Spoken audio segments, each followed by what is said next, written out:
We have officially kicked off our webinar. We are so excited to have you all here. Looks like there are lots of people joining our call today. So welcome everyone. We are going to kick it off immediately because we have so much to cover today. So again, thank you for being here and welcome to our live event all about accelerating your business growth. We're here with Andrea Nordling. We're so excited to have her and her expertise here today. I think this is going to be a really exciting webinar.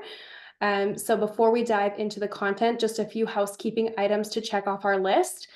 We are recording, so rest assured that if you can't stay the duration or you want to revisit the content today, you will be getting a replay likely this afternoon, latest tomorrow to your email inbox. So definitely keep an eye out for that. And then additionally, we will have a time for Q&A at the end of this session. So the Q&A box is open for you to put all your questions in for the end of today's session. We have some awesome bonuses to share with you at the end as well. And then we love your engagement. So please do feel free to use that chat throughout today's session as well. I'll be keeping an eye out on that as we present all the great content to you. So to dive right in, we've got about maybe an hour and a half to 2 hours worth of content. So tons of information to share with you today. So I'm going to hand it over to Andrea so she can kick things off and we can get started. Yay! Thank you so much, Brittany. Okay. We have so much to go through. We have so much actionable strategy. This is my favorite kind of webinar to do, where we are getting in nitty gritty, the what to do and then how to do it. So this is so fun. When Brittany and I were talking about what to do for this webinar, we just really quickly saw that what we needed to do is talk about what should happen and then how you can automate it, make it simpler. Practice better is obviously a great way to do that. So that's what we're going to do. We're going to kind of go back and forth on everything that we're going to teach today. And then of course, like Brittany said, we have lots of time for Q&A at the end. And then you would think that someone that runs an online business would know how to do Zoom and screen share very easily, but I have to think very hard about this. Okay, so we have slides here on. All right, I think that should be showing slides. Brittany, can you confirm to me that's showing slides? Yeah, looks good to go. Okay, I have 2 screens and about 70,000 windows open, so I want to make sure I'm showing the right thing. Okay, cool. All right, yay, yay. All right, I do want to try to figure out how to see the chat though as well, because like you said, we are going to be chatting a little bit. Okay, so fun. If at any point this starts to look weird, just pop in and let me know. But you can only see these slides right now. That's right. We can just see the slides. So you're not revealing any of your extra tabs. It wouldn't be much to reveal. It just would be very, very hard to see what's going on. It would be very distracting. Okay, cool. So you are in the right place today for sure. If you do have the desire for a 6 or 7 figure business in the wellness space, but you're overwhelmed with how to actually do it and you need a model, that's exactly what we're going to be talking about today. If you cannot imagine getting any busier in your practice, so you tend to stay stuck and tell yourself, okay, after I get through this next week, after I get through this next month, then I'm going to get organized. Then I'm going to reassess. Then I'm going to change some things. That's your pattern, but the next week or the next month never comes. You're 1,000% in the right place. We're going to talk all about that today. And also just want to acknowledge, if you have this knowing that you are meant for more, that there's a reason that you are plugged in to this webinar even today, you are in the right place. It's going to be so much fun and you're going to get a lot from this that you're probably not going to hear anywhere else. So we're really excited about it. I want to say in the chat, post in the chat, make sure that you're posting to everyone, not just host and panelists, and tell us, what is your revenue goal for 2024? I want to get a pulse of the room for what the revenue goals are here. Courtney, Kari, hello. Kayla. Amazing. Okay, I'm going to check in on that in a second. Who this is not for. I think it's always really a great practice to start a webinar by saying who this is not for. So if you're ever going to do webinars or if you do them in your business, do this as well. If you're really uncomfortable hearing about money, talking about money, discussing goals, this is not going to be a great use of your time. So we're going to do that a lot today. We want to talk about a profitable business. We want to talk about big businesses. We want to talk about delegating and automating and making your business easier and serving more people. So if you're uncomfortable with that, probably not a great use of your time. If you don't want a six-figure plus business, maybe not a great use of your time, because we are going to be starting to talk about some more advanced strategies today. So if you are just in the beginning of your business, also might not be the best use of your time, because we are really going to be diving into how can you take what's working and make it work better? And how can you constrain your focus to leveraging the assets you already have in a more intentional way, which is the best strategy ever. So just want to give a little shout out to who this might not be for. All right. Looks like we have a good kind of a good spread, like 80K, 50K, 50K, 50 to 60, 100, 60. All right, amazing. I love to see the big goals so I know kind of where the room is at on our chat today. All right, here are our takeaways. And I do talk very fast. That's intentional because we have so much to cover. Your business can be simple, it can be calm, it can be profitable. So when you're focusing on the right things, you don't have to do all of it. You don't have to be a master of every single aspect, everything that you see everyone else doing online. You don't have to do that. Your business actually can be really simple and can be very, very profitable. You can help a lot of people. So calm, big sigh of relief. So great, right? The more money you make, actually, the less time and less energy that you're going to spend on the day-to-day of your business, which is super exciting. That's how you help more people. So you get out of the day-to-day and you do the things that you're the very best at, which we are going to talk all about how to figure out today. Also, there is a process to scaling faster and making it smoother for you. You don't have to figure this out on your own. We are actually going to do an assessment in a little bit to help you figure that out. We're going to do it together, and you don't have to wait. You can start right now. Everything that you need to really simplify your business and make it work kind of like a well-oiled machine in the background while you do what you love, which is helping your clients, is available for you right now. No need to wait. All right, why me? You might not know me. My name is Andrea Nordling. I am the founder and creator of The Profitable Nutritionist. I have to give a little backstory here just so you know why I am the best person to be talking about this. And the reason is because I did it all wrong. In my nutritional therapy practice, I made all of the mistakes starting in 2015. But I've actually been a business owner since 2005. So I started selling real estate right out of college. I've never had a real job. I've always worked for myself, which means I've always been commission only. So I had to get results. I had to make sales to make a living for myself. So by the time I had my own health challenges and found nutritional therapy for myself, just solely to heal my body and to feed my family better, I had already had a lot of practice at this, at getting clients, at messaging and marketing and sales and all of that in my real estate career. So it became very easy for me to get clients as a nutritionist.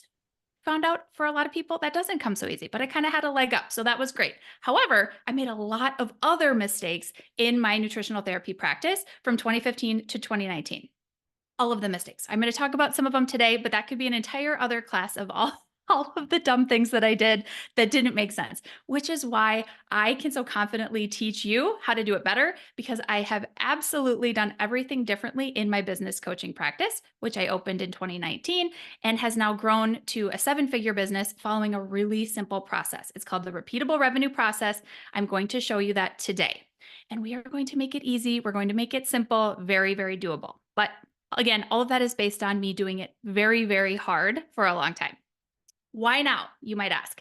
I have now taught thousands of others how to apply this basic business strategy. Again, it's called the repeatable revenue process, to really dial in the basics of selling, of marketing, of time management in our very specific wellness industry through my Profitable Nutritionist program, my podcast, and all of the assets that I have, so that they can make massive breakthroughs in their business without stressing about their own health or making themselves sick because they are focusing on their business too much and not focusing on their health. It's a really different business model that we have when we are holistic, health-minded people, and we really do value our health and not the hustle, grind, burnout. So we have to take that into account, which is the process that I teach. And the process that you're going to be learning today. But the exciting thing about that is that we truly are transforming the entire industry. I recently got feedback from a client of mine. She said she's so grateful to have a space to talk about big goals and success and retiring her husband and putting her kids in private school and all of those things that are kind of, I think it's safe to say, in our industry, kind of like tamped down a little bit. Like, people don't want to talk about money. They don't want to talk about that. They want to say, oh, I just love to help people. Well, that's great. And we do love to help people, but we're also helping ourselves. And having that conversation is really important, because that is how we actually get to impact a lot more people. By acknowledging the fact that we have the best business model on the planet, we get to help people transform their lives and our own in the mix. It's just the best ever. So here's our agenda for today. Like Brittany said, we're going to be here for, I would say, even maybe longer than 90 minutes. We have a lot to share. Save your questions for the end because we are going to be covering a lot, and there's a really good chance that we are going to answer your questions as we go through the webinar today. I'm going to take you through something called the 5 Pockets of Profit Business Audit. This is an exercise I do with my clients. We're going to do together in about 3 minutes. That's going to show you exactly where you are leaving money on the table in your practice and how we can scoop that up really efficiently. And then Brittany is going to show how we can do that in an automated way using Practice Better and some ninja strategies that she has, which is awesome.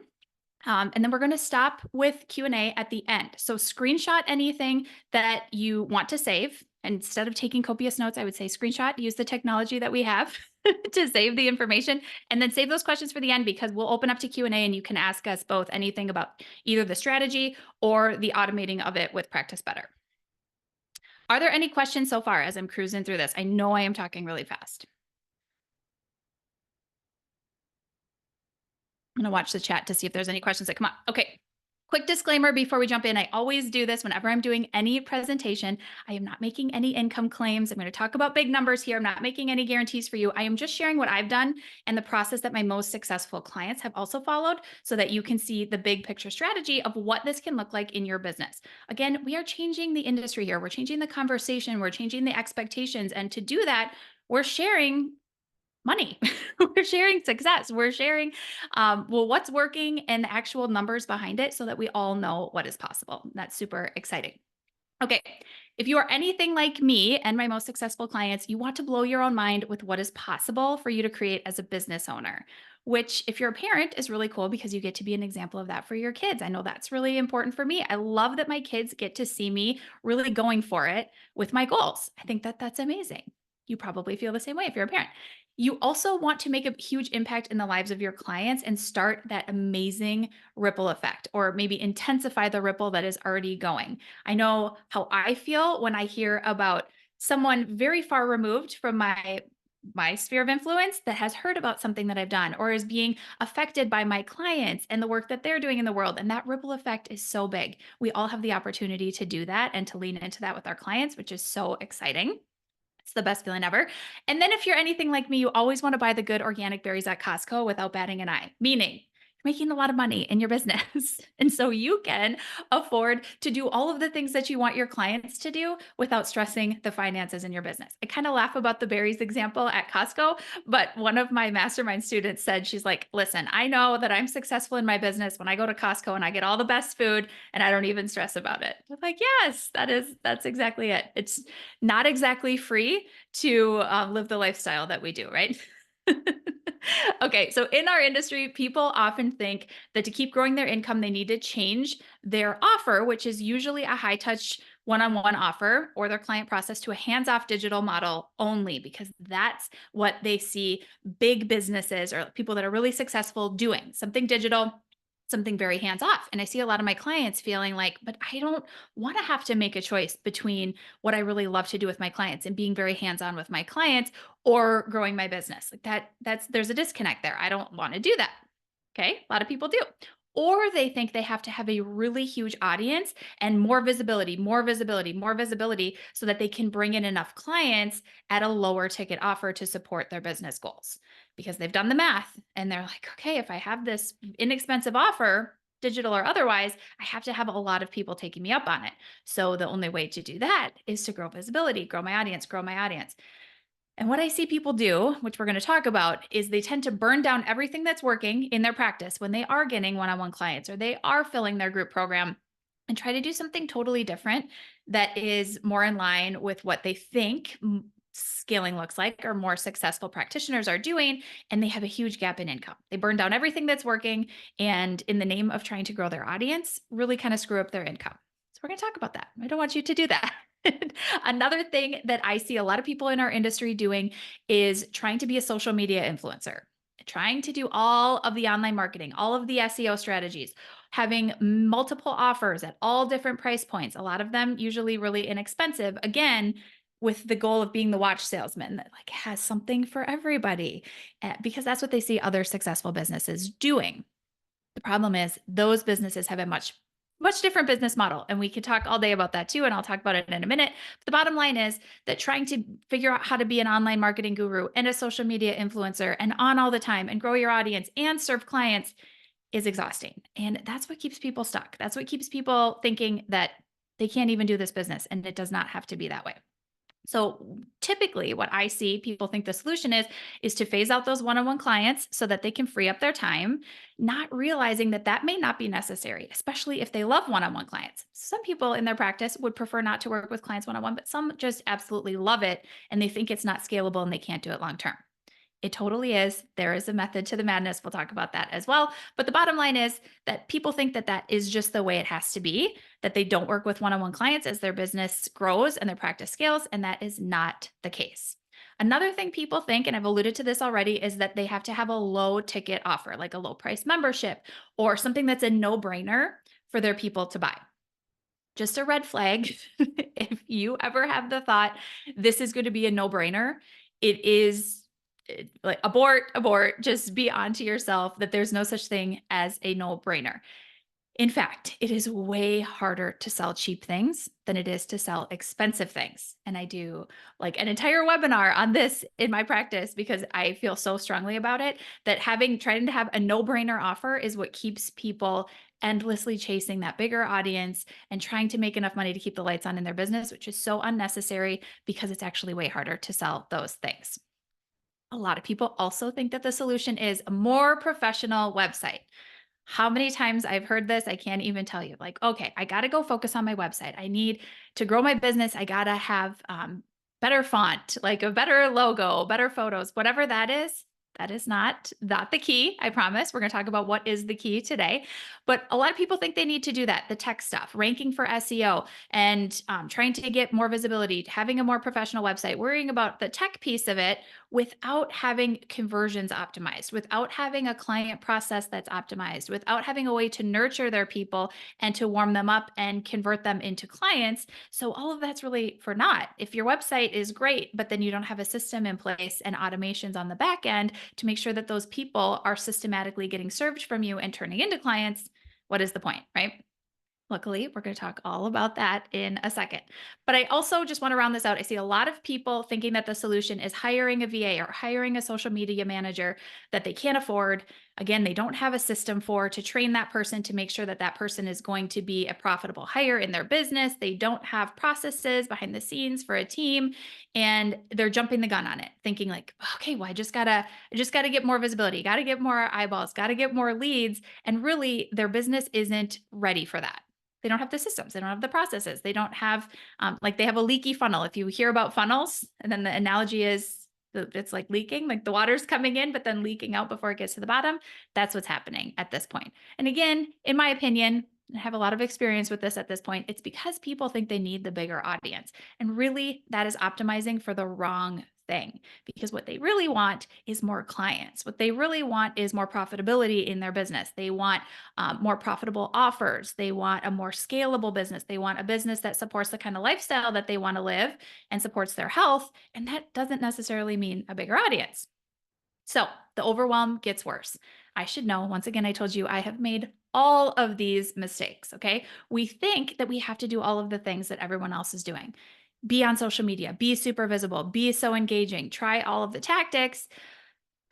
And it's not in service to your health or your sanity if you don't have the systems in place to support it. I should know I have burned out twice very, very badly in my business. And so here's what actually happens when practitioners are prioritizing all of those things. They say yes to every opportunity. And I get it. I used to do this too. This is how I burned out really, really bad. So even when you know maybe this isn't the best thing to do for your business, you say yes. That could be to a client, that could be to a promotional opportunity, but it's always saying yes, even when you know deep down, this is not a good use of my time or this is not a good use of my bandwidth. I see a lot of people that introduce a group offer or a digital offer prematurely in their business and they don't know how to sell it yet. And then they cut off the income streams that were working, whether that's one-on-ones or something else, and then have a huge gap in income, which is a big problem. There's actually a method to the madness to transition between those two so that you don't have a gap in income. And that's what I want to teach you. A lot of people also have way too many offers. Maybe they don't cut off what's working, but they just add to it and try to do all of the things at once. So in parentheses here, I have that they're attached to their IP. IP is intellectual property. So what does this look like? It looks like being the watch salesman again, right? Like having all of the things. They're like, well, I created this group program and 2 people really like it, so I have to keep doing it, but then adding something else and adding something else and having way too many offers, having way too many moving parts in their business because they're attached to continuing to do something or try to repurpose something that they've done before. If you know, you know. Again, this leads to way too many moving parts, so much busy work on the back end, so much maintenance to try to keep all of the balls up in the air. And what sucks about that is a lot of the time people aren't making the money that they want to be making at this point. So it feels like it's all happening for naught. Like it's all for naught. We just keep doing the things, but we're not making the money that we want to make. It's very scattered. There's no systems. When you're in this cycle, you're just trying to survive really week to week in your business to keep your head above water and serve the clients that you have. And you're not able to work really on your business and creating systems and processes because you're so in it, trying to just maintain the status quo that you have set up. Again, if you know, you know.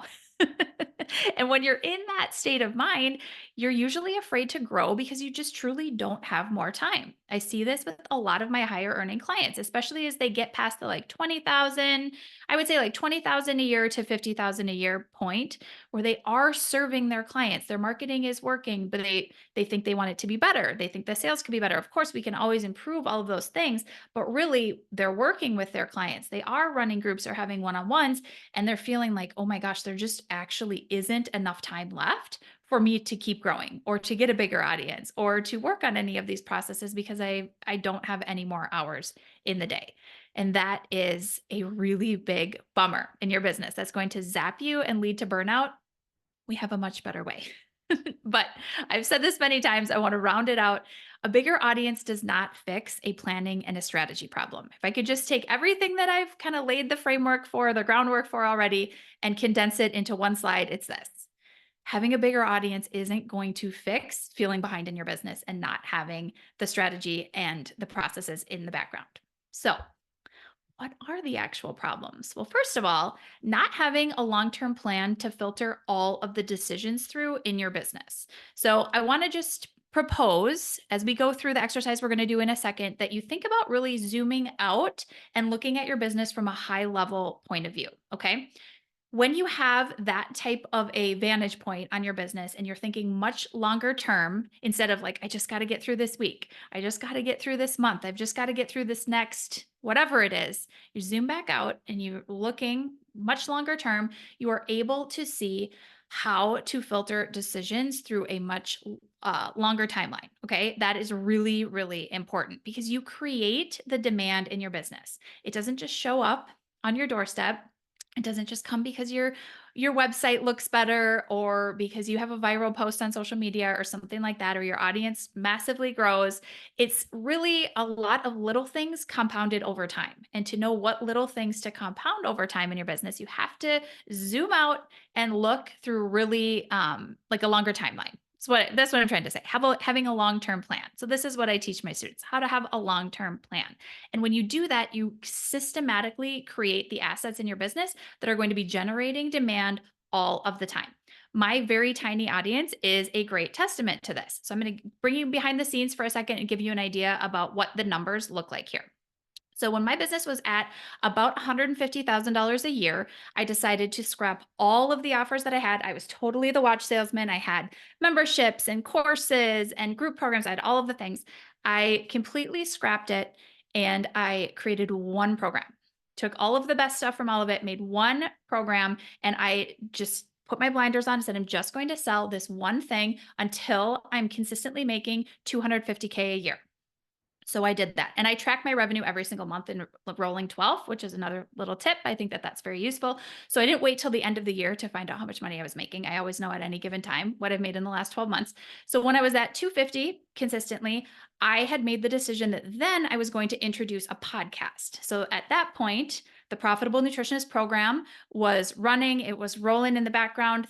My clients were getting great results. The messaging was on point. Things were working there. So that's when I diverted my focus to add in the podcast. So at about 250K, the podcast was born. But I knew that because I was looking at my business long term and I had this long term plan to filter all my decisions through, I knew when I was going to introduce the podcast. So I got to that point, created the podcast, and then I knew I was going to wait until the business was consistently at about 350,000 a year before I introduced another offer, which was a high level mastermind. But again, I didn't decide this like 1 month. Oh, I'm going to do a mastermind now. I knew exactly when that was going to be because I was looking through a longer term plan, and my filter for my decisions was all for that long term plan. Then I knew that at about 500K, I was going to really focus on hiring, building my team, and systematizing everything that was happening in the business. Now, I did have contractors working with me up to that point, but I knew we were going to have to bring on more people and have more systems in place. But I constrained my focus to not worry about that until we were at the level that was about $500,000 a year. Now, up to 7 figures a year, we're doing paid marketing. We're focusing more on SEO and some other support coaches coming into the programs. Basically, what I'm trying to say is having the parameters for yourself in place of when to focus on what is so, so useful. So that's what the actual problem is, in my opinion, is people aren't looking long-term enough, so they don't know when to do what they're going to do. All that to say, having an accurate model to follow that is really specific to our industry in health and wellness, super important. Okay. I love me some Amy Porterfield. I love me some online business strategy about all of the things, but our business in holistic nutrition, health and wellness, health coaching in general is really different than other online businesses because we can't just run ads the way that other businesses can. We're highly regulated. We are highly censored. There's different considerations with the marketing to make. There's different considerations with hiring people to help with client fulfillment. Like you can't just have a VA come in and serve your clients. You have in-depth protocols and very specific supplements and things that you do with your clients. You can't just have anybody come in and work with them. So there's a nuanced strategy for how to build out the timeline. And you have to have an accurate model to follow. You have to have people in the industry that you can model that are doing what you want to be doing so that you can make some of those longer term decisions. And when doing so, you want to make them on data. Okay. People typically get this really wrong where they're just feeling a certain way and make a decision instead of looking at the numbers and looking at data. So making decisions on emotions is going to probably keep you in a cycle of always reacting instead of being proactive, having a longer term plan, having constraint in your business, and really maximizing the assets that you already have, which we're going to talk about when we go through the exercise that we're doing together in a second, because it's so important to have data to be making decisions on. Again, we're going to put a pin in that one because we're going to get there in 1 second. But to round it out, the actual problems I see a lot of people making is just trying to do it all at once instead of prioritizing, instead of having that longer term plan, instead of offloading things quarterly, checking them off the list. It's more like a bomb has gone off in their business. Ask me how I know, because I did this for a long time, and trying to do all of the things at once, which is so exhausting. And because we do want to prioritize our health, we don't want to have an exhausting business. Okay, so those are the problems. Here are the solutions. Following an advanced process for our exact business model, like I said, we have to scale with an actual strategy that works for health and wellness businesses with the nuances that we all know are part of our specific business model, right? So growing your business in the beginning, I just want to say, is very scrappy. And like I said before, when we started at the beginning, like this is more advanced strategy that we're going into. And in the beginning, I just want to be clear, it is all about getting people to pay you. Okay. I teach an entire process for this in the Profitable Nutritionist program, which is how to just get the word out there, get the messaging going, get people talking on your behalf, work with those initial clients, be scrappy, get people to pay you, get experience, get data. Okay. Don't limit your opportunities. But when you're scaling your business and you're looking at that longer term plan and, okay, how are we going to add more clients when our hours are maxed out? What is that actually going to look like? You have to unlearn some of those scrappy strategies. You have to replace them with some more methodical planning, some more constraint, some automating, which Brittany is going to show us lots of strategies for today. And that's just a little bit different conversation. So kind of bringing it back to this is more advanced, right? Another solution here is making strategic decisions once and then committing to the execution of them. I see this so often where people are making decisions and then they're kind of half in, half out. It's like, well, I'm going to see how this goes. And if it doesn't go exactly perfect, then they go back and make the decision again. Instead of, I'm going to figure out how to make this decision work. Like, I'm making the decision, I'm going to figure out how to do it. And that's just the only option. Such a different experience in your business when you're really committed to your decisions and you're not revisiting them and second guessing them all the time. All right, another solution here is to surround yourself with like-minded, ambitious people. Okay. We do have the perfect career. We get to help people transform their lives and really accomplish their like the biggest goals that they have, which are surrounding their health. And we get to do that with all of the freedom in the world to do it wherever we want to, whenever we want to, however we want to. It's amazing. But if we're not surrounded by other people that are doing the same thing, it kind of feels isolating. It feels really lonely. It's like nobody gets it, what I'm doing in my life. And so surrounding yourself with people that actually do get it, that are doing the same thing, that can motivate you and inspire you and collaborate with you is really the move. All right. So there are people just like you, they're here on this webinar right now that are doing this crazy thing. And we need to band together. We need to be together. We need to be sharing what's working. So we're all kind of lifting up the industry. All right. How can you apply those solutions right now? Well, here's how. You're going to get a paper and pen, and we are going to do the 5 hidden pockets of profit in your offer exercise. This is going to be so helpful for you. So get out a piece of paper, something to write with in some way, and we're going to do a quick down and dirty assessment of where your business is at right now. You can also do this digitally because my team put this into an assessment that I'm going to give you a URL for in a minute. But first, I want to go through and tell you what it is exactly that we are going to be measuring in your offer. All right. Now, this is per offer. You can go back and do this when your business, if you want to, at some point in your business per funnel. This is also a useful exercise. I do that with some of my more advanced clients, but I think it's probably based on the revenue that I saw in the chat. I think it's going to be the best to do this per offer right now. So take your signature offer, the thing that you're selling, and we're going to look at how traffic and lead generation is going for that offer, how the follow-up and nurture is for that offer, how the sales and conversion are, the client fulfillment of how you are delivering that offer to your clients, and then what the retention, reactivation, and upsells for that offer looks like. Okay, we're going to do this together. Like I said, do it for your main offer. Tell me in the chat if that is not clear. Are we good?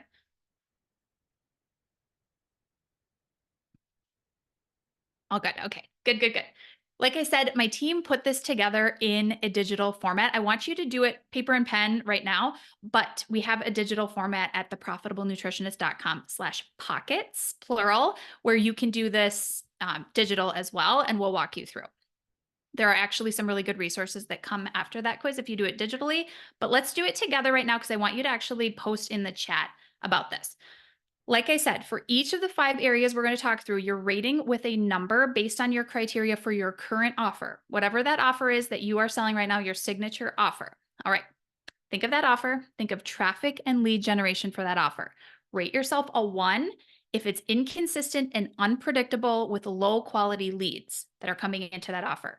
Rate yourself a 2 if it's inconsistent and unpredictable with high quality leads. Rate yourself a 3 if it's consistent and predictable leads, but there's just not enough of them. A 4 if it's consistent and predictable leads and a good amount of them. And then 5 if it's consistent and predictable and you're selling out your offer. So you're giving yourself a 1 through 5 for your offer in terms of traffic and lead generation. Now, after you rate yourself, post in the chat. Let's hear what it is. All right, 1, 3, 2, 1, 2, 1, 3, 1, 2, 2, 2, 3. Okay, amazing, amazing. So that is for your traffic and lead generation. And remember, there are these 5 pockets, and this is the flow basically of somebody coming in to work with you. So this all makes sense. There's a method to the madness. Secondly, we want to rate the follow-up and nurture that you are doing for prospective clients with this offer for nurturing your leads. Rate yourself a 1 if the follow-up and nurture is non-existent. You're like, what's nurture? What is that? Okay, give yourself a 1. A 2 if you're doing it sometimes, but it's not consistent. A 3 if you have a system, but it's not converting. 4 if you have a system that consistently converts.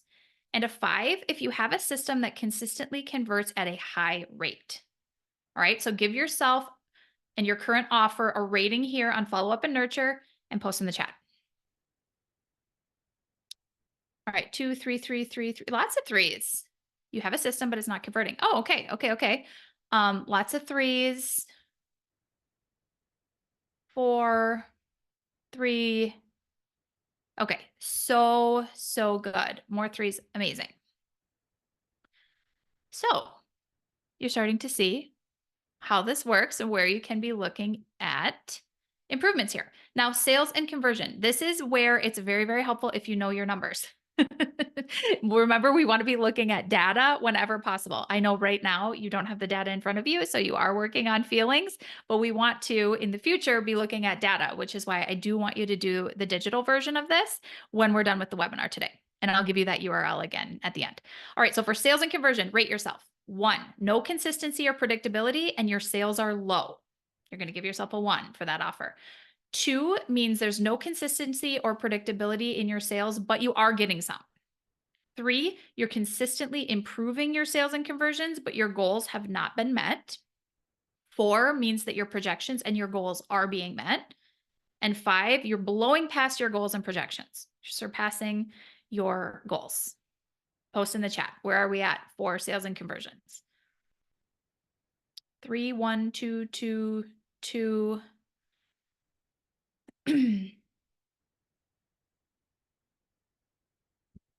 Lots of 2s.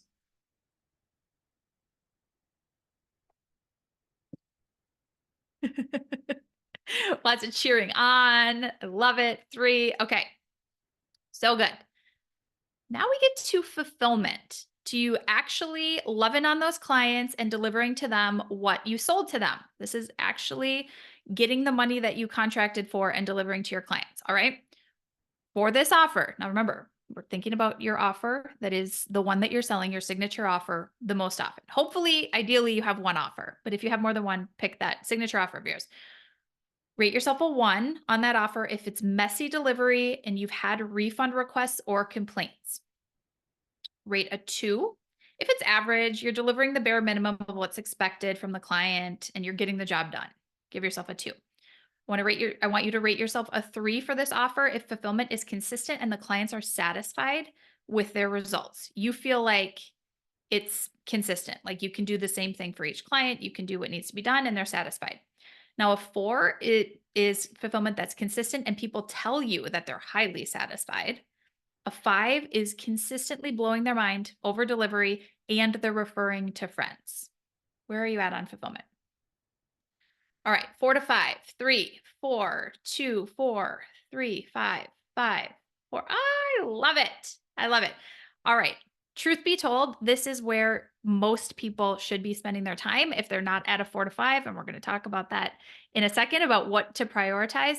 But fulfillment to your clients is going to grow your audience so much faster than actually trying to grow your audience. So I want you to think about this when you have really, really happy clients that are getting even better results than they thought that they would, even if you only are working with a few clients right now. This ripple effect is big. They're going to go sell on your behalf. They're going to go spread the word on your behalf. They're going to grow your audience without you actually growing your audience, which is the best case scenario. And they're going to be telling all of the world about you. So we love having high numbers on fulfillment to start with. And if not, that's where you're probably going to start. But let's finish up here on rating your retention, reactivation, and upsells for your offer. This one is all about increasing the customer lifetime value. So it won't be applicable to every business or every offer, depending on what you're selling or how you're selling it, but maybe it is going to be for you. Also think about in terms of, depending on how you work with your clients, even if you don't have an opportunity for them to reactivate or to upsell, maybe it's like them purchasing supplements from you or having some sort of income stream or upsell that comes from that offer. Might not apply to you, but it might. All right. If it does, rate a 1 if these do not happen often and you have low numbers. A 2 if you're starting to see these numbers improve. A 3 if your numbers are consistent and predictable, but lower than you would like in terms of retention and upsells. 4 if the numbers are consistent and predictable and you're happy with them, and a 5 if you're happy with the numbers, which increase month after month. They're steadily growing. Okay, lots of ones and twos for this one. Um, Ones, twos, three, five. Amazing. Four, two. Okay, so all over the map on this one. And again, for some of you, it won't apply on your offer, depending on how you have that set up. But if it does, great. Okay. Oh, Linka, great question. What's reactivation? Okay, so reactivation would be a client that works with you for 3 months. You said you have, or you have 3 sessions, and then they're reactivating for another 3 sessions. They're re-enrolling. And depending on how you have your packages structured, depending on how you have your offer structured, that may or may not be applicable, but it might be. And maybe, and I've seen this with a lot of clients of mine that didn't even realize that that was a thing. They're like, wait a second, someone could work with me for a while and then they could keep working with me. Yes. Yes, they sure could. All right. So were you surprised with the numbers in any of these areas for your offer? I want to hear in the chat if anything about this surprised you. And what we did just now was not rocket science by any means, but what we did is we slowed down for a second and we actually thought systematically about 5 different areas and opportunities of focus in your business for growing your practice as a whole by focusing on scooping up some profit in these 5 areas for your offer. None of this is hard. It just really requires us to actually have a process and a system for slowing down and thinking about it. Okay, Clayton says, I understand I'm not doing the full amount I could be doing. Kari says, I did this exercise a couple months ago. Numbers have improved since then. Amazing. Okay, no surprises. A lot of you are like, nope, no surprises there. Cool, cool. Okay, the purpose of this audit, this is just a down and dirty audit here, is to see, oh, okay, where we have really low numbers might be an area that you want to focus on. And then cut out the noise and not worry about the rest of it right now. Remember, start with the area that you have the lowest scores in, of course. If you have a tie in multiple areas, I want you to start with fulfillment or follow up and nurture. Then I want you to think about leads. Your brain and your conditioning in probably all marketing that you've ever heard is going to tell you, we got to worry about leads. We got to get more traffic. We got to get more leads. But I am telling you, even though it's counterintuitive, your lead generation and your marketing is going to be so much better if you really believe that you have an offer that is going to blow your clients' minds because you focused on fulfillment and you have focused on really dialing that in and exceeding their expectations. You are going to feel so solid in your sales. If your sales aren't great right now or your conversions and you feel like that's an area you need to focus on, really look at the fulfillment first because your sales are going to be better if you feel so solid about your offer. And when you're prioritizing the follow-up and nurture of people that are already there, they're going to come into your sales calls or into whatever conversion mechanism you have, whether that's webinars or emails or whatever, already ready to buy because of the follow-up and nurture that you've been doing, which is hopefully automated. And Brittany's going to show us some ways to do that. So when those systems are in place, the traffic and the lead generation and the sales and conversion really take care of themselves. All right. So Brittany, are you ready to talk about how to do this? The way that we kind of structured it is we want to remind you of each of these 5 pockets. So you can look at where you want to be prioritizing. And then Brittany's going to show some assets in Practice Better to support them. Yeah, let's kick this off. So we're going to go through, like Andrea said, every pocket and then give you a little kind of tidbit about how you can be using Practice Better to support each of these pockets and getting to that 5 ranking for every pocket that Andrea just spoke about. So kicking things off with lead and traffic and lead generation, let's head to the next slide. All right. So let's talk about, you've taken that quiz and you have a thorough understanding of where you sit. It looks like, as Andrea said, there was really no surprises or people who felt super unaware of what was going on in their business. It looks like everyone sees that there's some room for improvement of where you sit. So we're going to look at how Practice Better can support this first pocket and look at some key features to show you the potential and possibility of using an all-in-one practice management software that's designed specifically for health and wellness professionals. And before I go further, one thing that I want to emphasize, as Andrea did, is that these aren't necessarily things that you need to set out to do immediately. So this isn't like you're being tasked with this to go and implement all of these things the second that this webinar ends. As you see what's possible and Practice Better, keep in mind that long-term vision and focus in mind. So again, you don't have to execute all of what you're about to see in Practice Better. Eventually, some of what I show you may be added to, expand what you're currently doing and support your business growth goals. So again, let's start with that first pocket of traffic and lead generation, how Practice Better does that. First and foremost, you can create your lead generation directly in Practice Better. You can see here that I have an example of a masterclass that I have created using the Practice Better programs feature. So what's great is that basically any lead magnet that you have the vision for in order to support that lead generation and then focus on generating that traffic with the robust flexibility of Practice Better, you can really kind of bring that vision to life in the same place that you anticipate later working with those clients.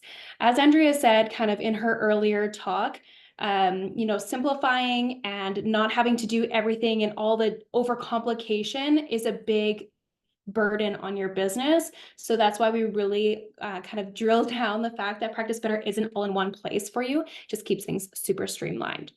So what you're seeing on screen here is an example of this pre-recorded masterclass with some additional kind of engagement elements layered into it. But know that I have a ton of flexibility. So I could run this live and have a live session hosted on Zoom. And of course, the options don't end there. You can also use Practice Better to deliver things like challenges, webinars, workshops, masterclasses. You can do both live, pre-recorded. You can do products like ebooks, recipe collections, things of that nature. So whatever kind of lead magnet you have in mind, keep Practice Better as part of that overall system. All right, and the other important thing that I really want to emphasize as you're thinking about optimal traffic and lead generation is ensuring that you are getting those quality leads. So when we're thinking about that 5 ranking for this first pocket, it wasn't about low. It wasn't just like attracting everybody. It was really all about finding those leads that are qualified to work with us and that we can actually invest our time and resources in and get something hopefully back out of. So I really like to, suggest incorporating assessment tools and opportunities within your lead magnet to further qualify your leads. So you can look for signs of readiness or even signs of unreadiness to assess how to progress with each lead. And this is also going to help you iterate on your lead magnets over time so that you really get it right and you're only attracting those really high quality leads. So in this instance, I've incorporated a really short targeted form that will be attached directly to the program module, so directly to that masterclass, to assess how they did with the challenge and determine whether, they were engaged, got their desired outcome, could still use support. And these questions are very intentional to ensure that I get back the information so that I know how to proceed. And this might not be on a client to client level, but I can actually, with Practice Better, look at the data behind the scenes and see kind of the majority answer so that I know how to nurture this group kind of going forward. The other thing that you can do here, and I just kind of alluded to this, is that there's a ton of reports and analytics that you can dive into. So Andrea emphasized the importance of data-informed decisions, and I can again, speak to the importance of making those decisions that aren't super emotional, even though that can be really easy, and instead dive into the actual data behind the business. So you can get incredibly granular with assessing the quality of the leads you have by, incorporating those assessment tools and then using features like the reports and analytics to analyze and make those data informed decisions. And some of this data is going to be quantitative, some of it will be qualitative, but you get to really have the true kind of numbers and information directly from your clients speak for itself. All right. Okay. So Hold on one second, Brittany. People in the chat are saying that they can't see the slides right in the main screen share. Do you know how we can fix that? Some people are saying they can. Okay, guys, is this working or is it just something you need to change on your screen? Okay, Anna says she's seeing fine. Maybe it's a false alarm. Never mind. it could just be making sure that you have the Zoom window expanded fully. So if you don't have if you have your window smaller, it could just be cropping things or cutting things off. So go ahead and either make it full screen or as big as your monitor will allow you. And hopefully that will allow you to see the slides a little bit better. Yeah, perfect. Perfect. Great. Colette, to answer your question, you can use the tools in Practice Better to help automate whatever it is that you're going to be focusing on with any of the 5 pockets. But the exercise that we just did is just going to help you conceptualize where you should be focusing your time and attention next, instead of trying to do them all at once. Great question. And then are you ready for me to go to the next slide, Brittany? Yes, you bet. Okay. Yeah, and just Clayton, to answer your question, we are recording and you will get a replay to your email inbox. Awesome. So just to recap that first pocket, these are the ways that Practice Better really sings when it comes to supporting this first pocket. You get to keep everything in one place for ease and organization, and you've got a ton of tools to help you qualify, engage, and deliver the next steps all in one place. And tons of ways that you can incorporate ways to make your strong leads stand out so that you can really focus your efforts on them and repeat those efforts so that you're bringing in more of those high quality leads and kind of step away from the work that was only generating maybe mixed leads or low quality leads as well. Totally. All right, so that next pocket, number 2, is follow up and nurture. So let's dive into that on the next slide. So our goal with this pocket of profit is to have a system that consistently converts at a high rate. So that's, again, getting you to that level 5 that we're all aspiring to. And Practice Better can support by offering a variety of tools to stay organized and in constant communication with your clients. So first and foremost, tags are a great way to stay on top of who is who in your business so that you understand what stage they are at and what type of message they should receive.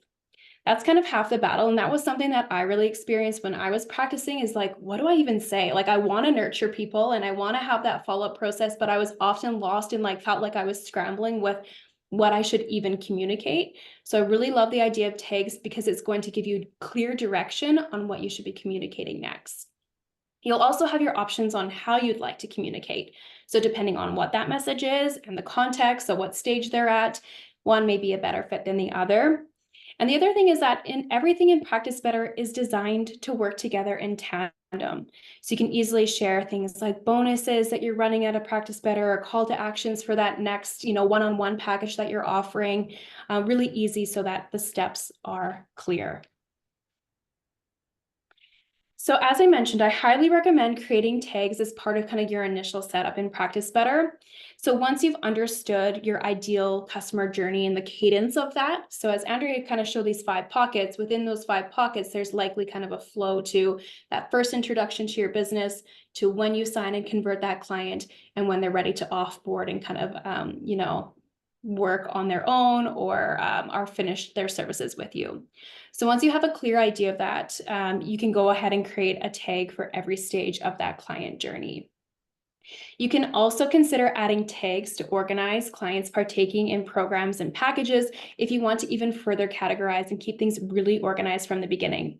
Oftentimes I hear people say, well, I only have a handful of clients. Do I really need to do this from the beginning? And as Andrea mentioned, we're thinking about long-term vision here. So we're thinking about the business that we aspire to have one day. And if you are having, a long list of clients, do you really want to retroactively go and organize those people and understand who is who? So I really encourage you to set up the systems now so that as you scale and as you grow, things can actually stay moving and don't just kind of fall apart because you've gotten too big for your own britches, sort of thing. So keep that in mind as you're Absolutely about your own business and where it currently stands. So yeah, tags you can have multiple tags per client, so you can get really granular with who's who and really understand. We see people use them for all kinds of creative reasons, like birthdays and, having those little personal touch points with clients. So you can start to think outside the box too. Oh, I love that idea. Yeah.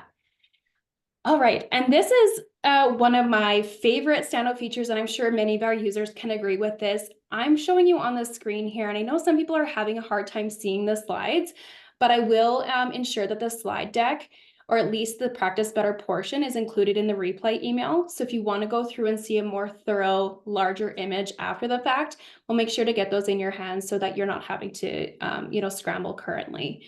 But for the sake of this is one of my favorite features, and I'm sure many people can relate. I'm showing you the automations feature, and this is something that we can use to automatically assign and remove tags based on triggers. So if someone engages with that lead magnet, I can mark them as a prospective client and then further label them if I want to know what lead magnets they've registered for. And when I'm following up and I'm nurturing these prospective or current clients, I'll know exactly what stage of business they're at because Practice Better is taking care of the labeling for me, and I don't have any additional manual work on my end. So this is a system that's really working for me. I set it up once, and then it's just going to apply to everybody going forward. So allowing me to kind of put time where the time should be invested and less on this administrative side that would just be bogging me down. Yeah. I know a lot of my clients use this functionality in Practice Better to automate email sequences that sell their offer, but they sell it very specifically depending on what the person has indicated is their primary concern. Like that's one way that you can use tags and kind of systematize that for your nurturing. Mm-hmm. All right. And we know that, I mean, let me know in the chat if this is something that you've experienced, but we know that clients require multiple touch points to act. I think there's like a very outdated marketing stat that said that everybody needed like 7 points of exposure. I think with how inundated we are with just media and content and information these days, it's probably increased far more. But suffice it to say that you should be reaching out to these clients, multiple times. So here's an example on screen of an email only module that I've incorporated into my lead magnet that was built again using that Practice Better programs feature. So everyone that registers for that lead magnet at the selected time and date that I have built this email out will receive this replay and any sort of call to action or bonus or anything that I want to follow up with that lead magnet on. And this will be delivered right to the registrant's inboxes. So I, again, don't have to take that manual time after the fact, especially if this is evergreen, right? Like we want it to work for us. We don't want to have to kind of be micromanaging these sort of things all the time. All right, so next I'm going to be using the broadcast feature rather, to continue to communicate and nurture. Because I have set up tags, this is so easy. So broadcasts are a way for you to send multiple clients a message at the same time, whether that is in-app in Practice Better or by email, without compromising personalization. So placeholders will pull the specific client information into the message so you can, incorporate their specific name. And this isn't a group message. This is an individual message that you're being sent to multiple clients at once. So again, a way for you to be incredibly efficient. The time that it would take you to send one client a message, you can send as many clients as you want this message. So once I have my broadcast settings chosen, the message crafted, and the delivery and time selected, I can search for that appropriate tag, and then with the click of the button, send all of those clients a message at once. So again, you've got all of these different ways that you can continue to communicate with the people that have engaged with your content or your lead magnet in Practice Better. That's so good. So lastly, for this particular example, I want to show you Secure Messenger, which is kind of like an instant messaging feature in Practice Better that allows you to have true one-on-one conversations with your clients. So it's an extremely convenient method that can be accessed through the Practice Better app by both the practitioner and the the client. And you can access it on your computer, your tablet, anywhere that you are accessing or spending time on the internet, and you can communicate with each other. So if a client happens to respond to one of those broadcast messages, or you want to just do a casual check-in with that one particular client, you can answer questions in real time, send attachments if they need more information, or even hop on a video call. So this is a great way to kind of have, ongoing casual communication with your client.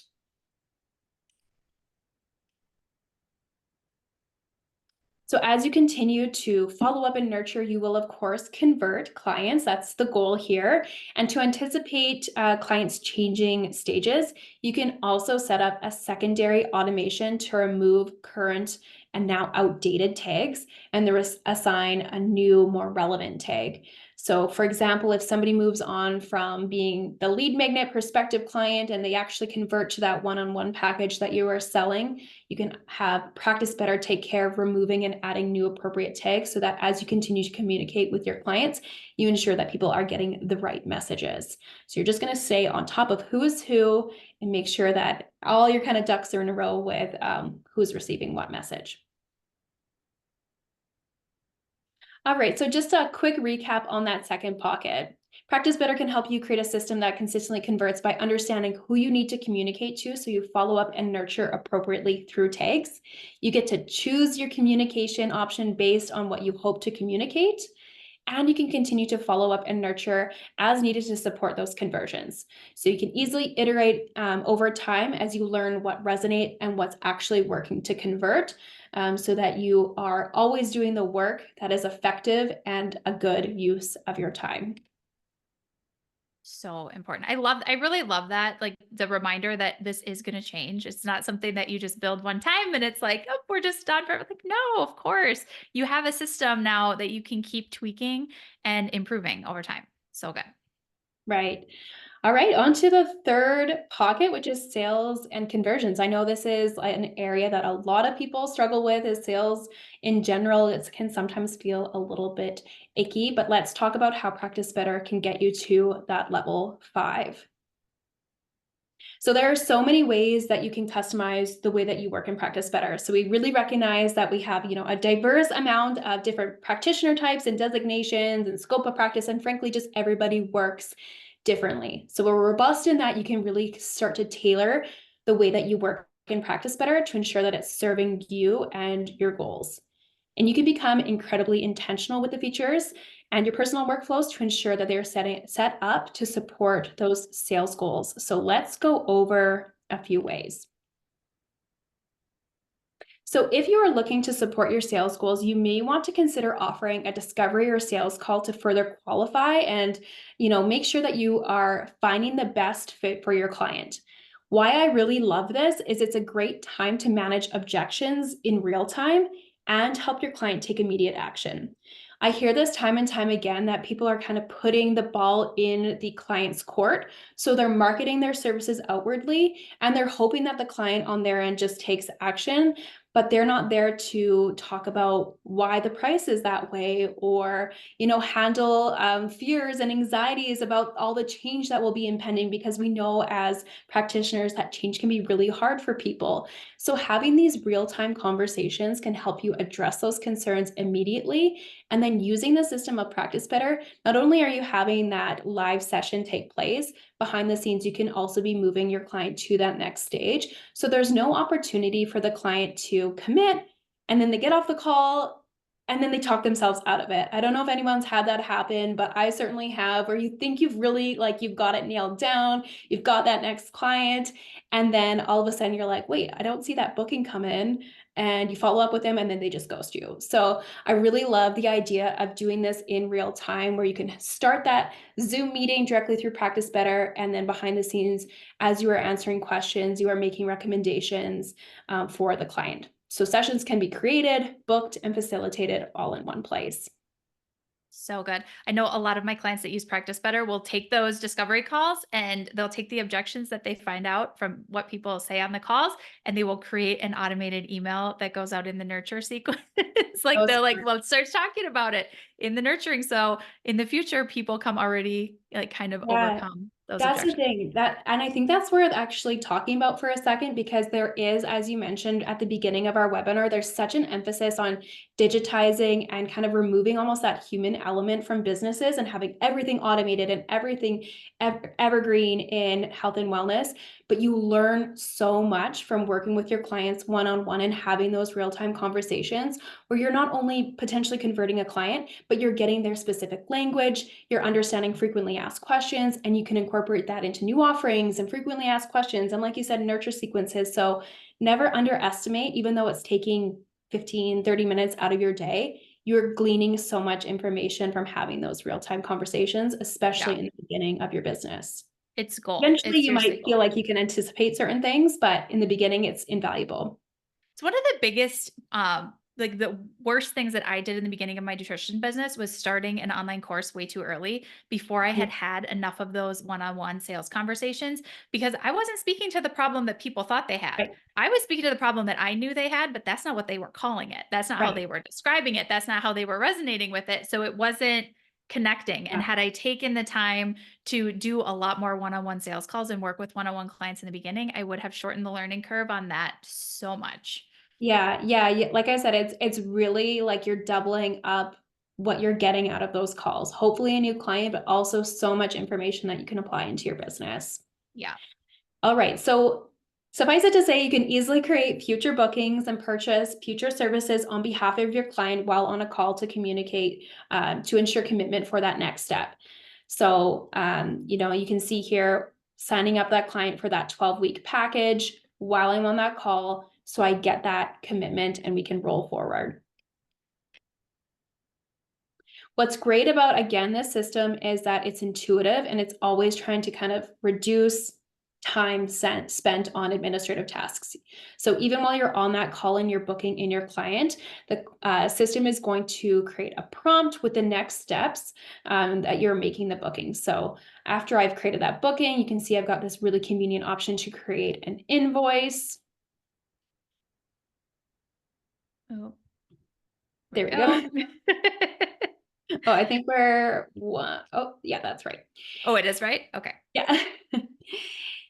And you can easily create invoices. So once I hit that button, all of this information auto-populated into this invoice that's going to allow me to process payment in, again, real time. So I can add in that credit card information, or I could choose to send it with the client if they're not comfortable inputting that credit card information over the phone, relaying that information over the phone. But you know what? You can stay on the call and ask them to do it in that moment again, so that you're getting that real-time commitment from the client. Okay, so it's important to note, and Andrea kind of spoke against this, so I'm going to kind of set the tone here a little bit, but it's important to note that the community you market your services to will be at different stages of their journey.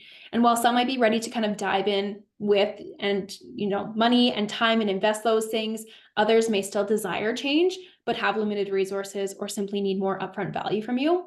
So while you can see that I've got this example of a low cost offering and a high cost offering up on screen, you don't have to rely on these things. These can be back pocket things that you reserve for when you're in those sales calls and you do have those objections that you just can't handle in that moment, that maybe you can get somebody on for this low cost offering. So it's not something that you necessarily have to spin your tires on marketing to your social media or your email newsletter, but something that you have in your back pocket so that you at least get that client engaged to a degree where you can continue to nurture them, and in a way that you're putting a little bit of extra revenue back into your business as well. What I really like about Practice Better is that with the duplication and the ability to copy and iterate on work that you've already created, you don't necessarily have to create new work for yourself just to have this lower cost offering. So take something that you've already created, a method that you feel really confident about, that resonates, take a snippet of it, transform it. You can do that honestly with a click of a few buttons, and then you've got this new offering that you can have in your back pocket that's going to get a little bit of commitment from your client, and then you can continue to communicate with them and hopefully work them up to this point where they're ready for that $1,200 investment. And they're able to set up painful or payment plans that are automated, correct? I mean, I think I know the answer, but that's all automated for payment plans. You bet. Yeah. You're a mind reader, because our next slide is about payment plans. Payment plans, of course, as Andrea is probably alluding to, just ensure that your services are accessible to more people. So if you're in those sales conversations and you do start to have those objections about price and some hesitancy there, this is something that you can offer. So you can break down the total by creating a deposit and follow-up payments that will be automatically charged to a securely stored credit card. When I say securely stored credit card, I mean that you're never privy to what that credit card information is. It stays encrypted in the system and safe and secure, so that the client can feel confident that as they enter into a payment plan, things stay private. You get to determine the deposit and the installment amounts and the frequency. So make sure that it's something that works for your business first and foremost, but also for our clients. So on screen, what we can see here is a payment plan being set up at the service level. One thing that I also want you to keep in mind for those sales calls, and just to have that information, is that you can also create payment plans at the client level. So if you have, a payment plan option that you want to market, great. If you don't even want to market that, you could choose to, again, during those sales calls, come up with a solution where you're really meeting your client halfway by proposing a payment plan and you're working out those details with them. not for everybody to do it that way, but it is an option that I thought worthwhile mentioning to you. Got it. So that's where you don't have to set it up ahead of time. You could do it like for that client in the moment. Yeah. Yeah, you can do that in real time with the client. So if you get on that call and they're saying, I have this much to spend right now, because oftentimes that is how a client will handle a price objection, is like, this is my max. And then maybe that's the deposit. And then maybe you come up with an agreed upon terms for the installments and the frequency. So that's an option to keep, again, in your back pocket. Maybe you don't market that you have customizable payment plans to the Don't world. market that. Don't market that. Don't do that. But it's something for you to be aware of as, the practitioner. All right, so on the client end, because some people do, again, have public services that people can, follow a link through an email newsletter and land on a sales page where they see a package that they can purchase themselves. If they are signing themselves up, so not on that real-time sales call, they'll see the option to either pay in full or as the payment plan. So I do think, having it set up as the service or at the service level is nice, because if you do market things out publicly, if they only saw that painful option, they might talk themselves out of it. So having that payment plan accessible and readily available to people who are just kind of checking you out might work in your favor as well. All right, so to recap that pocket, Practice Better can support your sales calls. So have those things happen in real time so they can handle objections and ensure next steps are taken in a timely manner. It's a really important one. You're going to convert so many more people if you don't give them that time period to hum and haw and then talk themselves out of it. Because likely if they're going through the motions of connecting with you to have that sales call, they want change. They're craving some sort of shift in their life. Again, you can create offerings for every stage of the client journey. I recommend keeping this in your back pocket. You don't necessarily have to market it out, but it is something that you could default to if you do land on a sales call where someone truly just isn't ready to move forward. And you can create payment plans at the service level to ensure accessibility, and also not added here, you can create them on the client level as well. So something to keep in mind as well. Yeah, I think automating the sending of invoices and collecting payments is so huge. I really do still see a lot of people that don't slow down enough to automate that. And so then they get to a point where they're having so many sales calls and they have so many clients that they're still following up with sending invoices for payment plans manually. And like, oh yeah, I have to remember to get that person to pay me and remind them. And that's just such low hanging fruit to automate and to take so much of your time back, and just bandwidth, just like not having to think about it. So important. All right, fulfillment. Let's chat about the fulfillment pocket. I think that fulfillment is, and figuring out the logistics, you're either like a logistics person who loves this stuff, or you're somebody who really resists it. I found that for myself personally, I loved the logistics too much and wanted to only focus on the business systems and less on the actual seeing of clients. Hence, maybe this is a better fit for me doing the work that I'm doing now. But some people, would rather focus on the client side of things, and that's totally fair. Fortunately, Practice Better allows you, again, to run all aspects of your business in one place, again, with features that are designed to speak and work together. So you no longer have to try and figure out, how to make the payment service work with your booking service and link that to your program software and ensure that, somehow your notes are being organized and not lost. We refer to this internally at Practice Better as kind of the patchwork of software and a patchwork of systems, and that can be a really huge burden. So you can kind of eliminate that problem altogether, and Practice Better helps you say goodbye to that. So things like seamless payment, automate administrative tasks, and as Andrea mentioned in that level 5 ranking, kind of that over delivery. So exceeding expectations and just providing an exceptional experience to your clients each and every time in a really consistent manner. So let's get one thing clear, and I think this is a universal thing that everybody on this call can agree with, that nobody wants to chase down a client for payment, especially after hopefully not after a service has taken place, but nobody wants to do that. So with Practice Better, you can actually require payment at the time of booking so that all the payment happens up front. You see a new booking come into your calendar, you know that that payment has already been collected and is already in your account. So you no longer have to kind of stress about the order and delaying a session because you haven't received that payment or any of those kind of logistical errors and mishaps that can happen. If you opt to manually book in your clients, you can easily create invoices alongside your bookings and process payment on behalf. So we kind of looked at that in the last one as well, but super easy for you to facilitate that payment on behalf of your client. And you'll also, as you can kind of see in this bottom checkbox, you have that option of securely storing the credit card. So you can make payment go even smoother moving forward for things like payment plans or recurring payments in the future.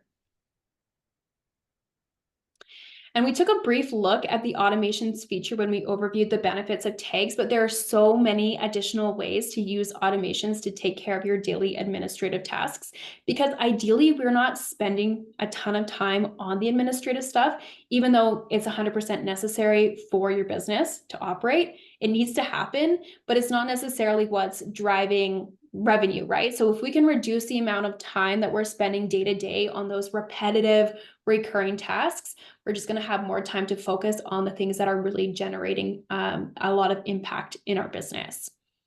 So each of these, sorry. No, go ahead. I thought you were done. Go ahead. So each of these categories that you're seeing on this list on this screen can be used in so many ways. And we already kind of saw an example of that with tags, right? So I showed you 2 different ways of one for adding, a second one for deleting and reassigning. So you can use each of these in an endless amount of ways, and you can get really creative. This is maybe something that, you know, as you find your footing in Practice Better, you start to dabble with more and more and you get more evolved with. Again, we talked about, you know, like not having to get off this webinar and immediately implement everything that you see here today, but this is simply to kind of paint the picture of possibility and potential. You might want to start with one like sending a form, something that we're all doing in relation to, say, like an initial consultation or something like that, and get more and more involved with these automations as you start to identify those tasks where you are spending time repetitively with each client every single day kind of idea. Yeah. I was just going to add that I think when you are really constraining your focus to optimizing the delivery for your clients or any of these 5 pockets, which is the whole point of this, is like figure out which one you should focus on right now, do that, and then give yourself a plan for when you'll move on and focus on something else. But when you really are focusing on client fulfillment, it makes you slow down and figure out how to make it simpler for your clients, which is something that if we're just like in the grind and in the hustle and like just trying to keep our head above water, probably are not going to slow down and do. So creating forms, creating automations, creating some systems and processes for how your clients are going to have a better experience. Like it's good to prioritize that, and probably you won't unless you really like have a need to, because you're setting up automations in a software or something like that. All right, just answering a question in the chat. Kari, I don't know if I got either of those right, but was asking about these features and what plan they're available on. So Practice Better has 5 different plan types. The professional plan being one of them. That's kind of the middle of the road package. So much of what we see is available on the professional plan, but if you want access to absolutely everything that I've spoken about, then you'll want the plus. So Pro is a good place to start, and then you might want to eventually experiment with Plus if you want access to everything. All right, back to those slides. You know what I really think helps Practice Better stand out beyond other pieces of software that you can be using is the ways that you can provide your client support, engagement, and resources directly within Practice Better. So this is really going to help you get to that point where the client feels like you are over-delivering, that you are really providing them this exceptional standout experience that just goes above and beyond what they could have ever hoped for. So on screen, we're seeing an example of a daily lifestyle journal entry where the client can sync their wearable device that maybe they're already wearing. I know a lot of us are wearing Apple Watches or Fitbits or things of that nature. So on the client end, they don't have to do any extra work. They just have to, behind the scenes, sync their client journal with their wearable device that they're already wearing, and the information will be automatically uploaded for the practitioner to see, set some goals and targets around, comment on, things of that nature.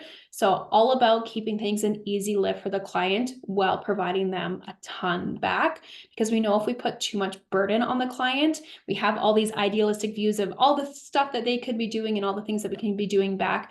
We have to be realistic with the time that they're willing to commit as well. So I really love those options of syncing wearable devices as just one of the examples. In addition to journals, there are programs, documents, chats, group feeds, and more that you can just really go to town with. And I mean, I'm repeating myself for the third time, but start with one. Start with one layer and figure out what resonates with you and your client. And then maybe choose to add more in time.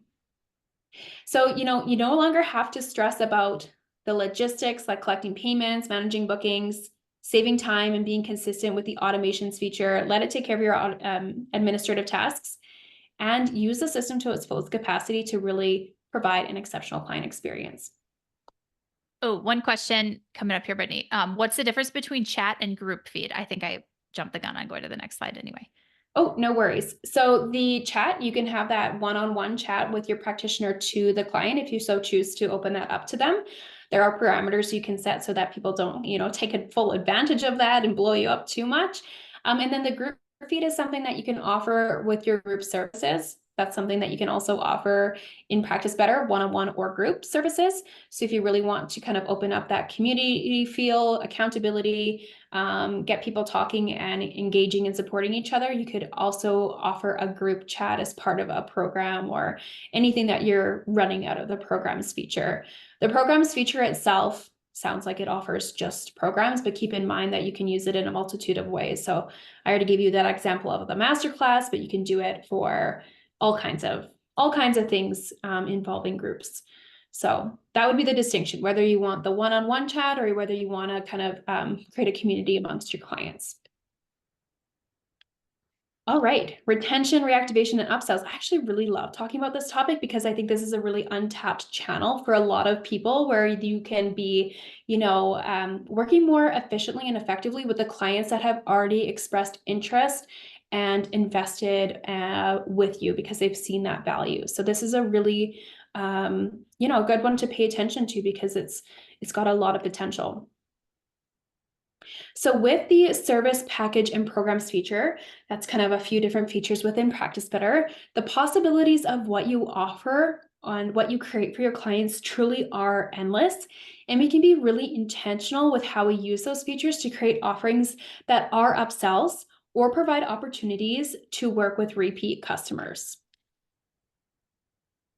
And the great news with this is you don't have to start from scratch. So we're all about working efficiently and effectively in Practice Better, and you can easily take something that you already are offering and duplicate it to modify and either pare it back if you wanted to have, something that was your back pocket offer for those sales calls, or add additional layers to it to warrant an upsell opportunity.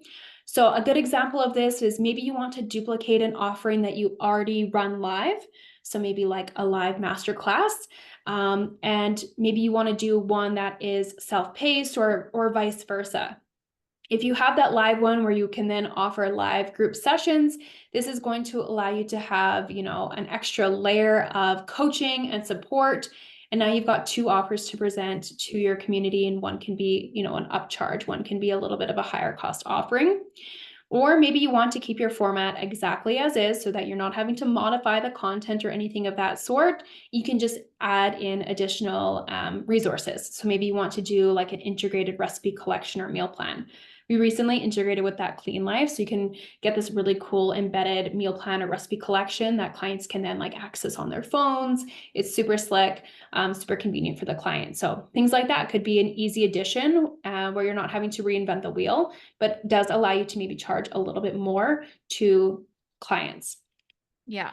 I have a client that uses Practice Better she runs a high ticket group program where she doesn't do one-on-ones, but she allows within the program, she allows people to book. She keeps 5 or so one-on-ones open every week, or maybe it's every month. And then they can, for a very decent fee, they can book a one-on-one that is like her back pocket thing that she doesn't offer, but she automates that through Practice Better. Yeah, that's awesome. And you can really easily do that. You can just create, a package, and it's super easy. All right, so once you have created your upsell opportunity, what's awesome is that you can easily market that out and manage the logistics by creating what's called a custom booking page. So this is something where we are pairing together the two services that I just gave the example of. So the one that has the meal plan and the one that doesn't. So clients can directly compare their options and best understand how they want to proceed. So, we've got one offering that is slightly lower, one that's slightly more with the addition of that meal plan. The clients can then select the one that they want to proceed with. You can relay the value in that description of why that upsell exists and the value that it provides. And then clients can take those next steps, sign themselves up, provide payment details, and they're off to the races and can access what you've just offered them. So super easy to present those options. It doesn't have to be like you have this whole menu. Have you ever been to a restaurant where it's like the menu is like 12 pages long and you're like, can all of this be good? Is like all of this for me? Rather than like the small restaurant that's got like the one pager. You can kind of curate these custom booking pages to feel more like that experience where the decision comes a little bit faster for the client because they can more easily figure out what's for them. And don't forget, as we mentioned, to find those opportunities to work with current clients again. Again, they've already shown interest in you and what you do, so who better to continue that conversation with? Perhaps they need a few additional sessions to achieve their goals. So I'm a huge proponent of asking for feedback. One thing that I talk about in my webinars all the time is delivering a feedback form to your clients, no matter kind of how you're working with them, and doing that before the last session or that last touch point with them so that you can go over that feedback at that last session. And if they haven't yet achieved their goals, if they have marked that they still have some work to do, that's a great opportunity to re-sign them for that package or find an opportunity to work with them again, because maybe they just need a little bit more time and support. Or maybe in that feedback form, they've marked that they're good, but they feel like, they want to sustain this change and they have some hesitancies about whether they'll be able to do that. So you could do a very targeted membership style program specifically for your offboarding clients. So think of this as kind of a segue between that really hands-on support and those high-level touch points that you're providing them to get them to that place of change, and then this membership to sustain the change in a way that's quite hands-off for you so that you don't have to be spending a ton of time, but the client is still, has some things at their fingertips to help them. Once they've decided that, they feel good, they've sustained that change, they feel more confident that they can go off and keep those healthy habits rolling, maybe they're going to opt out of this. So it's a win for you and the client, and they can kind of continue to get support. So again, when you're thinking about all of these diverse offerings, this doesn't have to be the thing that you're marketing outwardly to everybody, but this can be the thing that you are keeping reserved for those clients that have wrapped up the one-on-one sessions or the group program, that maybe have marked on a feedback form that they feel good, but they need a little bit of extra support before they feel totally confident going off on their own, because there is an opportunity there to maybe earn a little bit more revenue, support the clients ongoing to get them to that place that they desire to be, so that that word of mouth that they put out for your business is there, because word of mouth referrals are huge in our industry. It's where a lot of people find their clients. So this has been set up to collect ongoing payments from the members. So we have, multiple payment style options that you can run out of Practice Better. So in this example, it's been set up as a $25 monthly fee. Again, that will all happen automatically behind the scenes with that stored credit card information. Clients can opt out at any time. And this is just a great opportunity for offboarding clients where, maybe they don't need to re-sign for the entire new package, but you can still offer a little bit of more passive style support. All right, to wrap this up, Practice Better can, help take what you already have created, add new layers to create a new offering that you can charge more for, or just iterate on that offer so you have kind of multi-purpose out of it. And then you can easily market, register clients, and collect payment with a custom booking page. By default, you'll have a booking page in Practice Better that has all of your services. But if you want to kind of have something that's a little bit more targeted, the ones that you actually want to market outwardly, you can create a custom booking page. You can also create an offboarding offer. So again, I want to emphasize that I'm saying this is my offboarding offer, not something that's necessarily just for anybody, but it's going to provide a little bit of additional support, drive revenue, and it's a little bit more passive for you as a practitioner. So it could be a win that you eventually add to your business. Yeah, I see people using like setting up automations for offering ongoing testing for their clients that already have like the foundational process that they teach, but maybe they just want to retest if they do lab testing, that kind of stuff. Mm-hmm. All right. So should I wrap Yeah. up so we can do our Q&A? Okay, amazing. I think like the general theme and what Brittany and I both wanted to convey is just focus on one of these at a time. It's really going to help your business so much for you not trying to do all of them at once. And in the beginning, I just want to make the disclaimer again. In the beginning, you do all of these things all at once. Like, of course you do. You're scrappy. You're generating leads. You're talking about what you do. You're following up with people. You're doing your selling, you're converting to clients, you're helping your clients, and you're figuring out how to do all of it. And it is a little chaotic in the beginning, but as you continue to get momentum, it's important to start putting systems in place and automating and like systematizing this stuff so that you can grow your practice. Otherwise, you will quickly get to a point where you can't do anymore and you can't take more clients. And that's a really frustrating place to be too, when you think I want to help more people and I actually can't help more people. So use simple automations, use the tools like Practice Better's specifically designed for the type of business that we have and for all of the problems that will come up in your business. There's a solution for it. So that is really useful, but also just constrain your focus. One thing at a time. Focus on one and know when you're going to move on to the next one. Use data and be really patient. Like you're in this for the long haul. You're in this for a long-term business and to help a lot of people. It's not going to happen all overnight. But that doesn't mean that you can't see a lot of progress quickly. So that's really cool. I know people were asking for this in the chat, how to do the digital quiz and get a personalized action plan via email. So again, my team put this whole 5 pockets of profit together in a digital format that you can quickly answer online at theprofitablenutritionist.com/pockets. And we have a lot of digital resources for you. So you're going to get some information on Practice Better. We're going to look at that in a second because Brittany has a really cool offer for you guys. And also you're going to get a personalized email with action steps and what to do next, depending on which pocket of profit the assessment shows that you should focus on next. Bonus, if you are here live and you're in time, you're also going to get a special invitation via email from me to attend a huge 5-day event that I'm hosting next week called Clients Week. So that will be February 26th to March 1st. And again, you will hear all about that via email. If you do the assessment, then you'll be on my email list and you will get that invitation. But essentially in Clients Week, I am teaching an entire module out of my paid program for how to get 10 perfect new clients or fill your group program in the next 60 days. So all you have to do is go to theprofitablenutritionist.com/pockets, fill out the assessment. You're going to get the personalized step-by-step plan for each of those 5 pockets, depending on which one you should be prioritizing. And then you'll also be getting some suggestions with Practice Better automations as well. So we got you covered on both aspects. I wanted to finish what I was saying with just this one last slide. Actually, I think I have 2 last slides. Simple scales.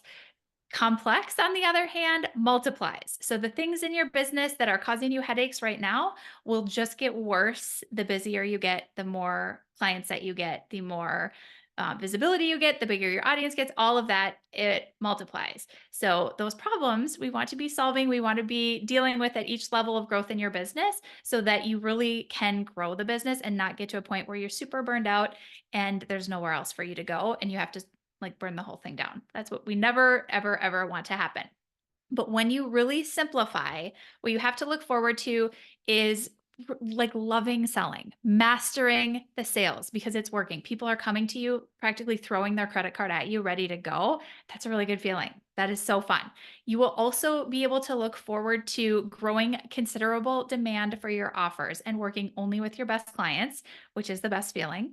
Also growing a lean but profitable team to take over the stuff that you don't love doing in your business so that you truly can focus on the 20% that you love. 80% of the day-to-day somebody else is doing.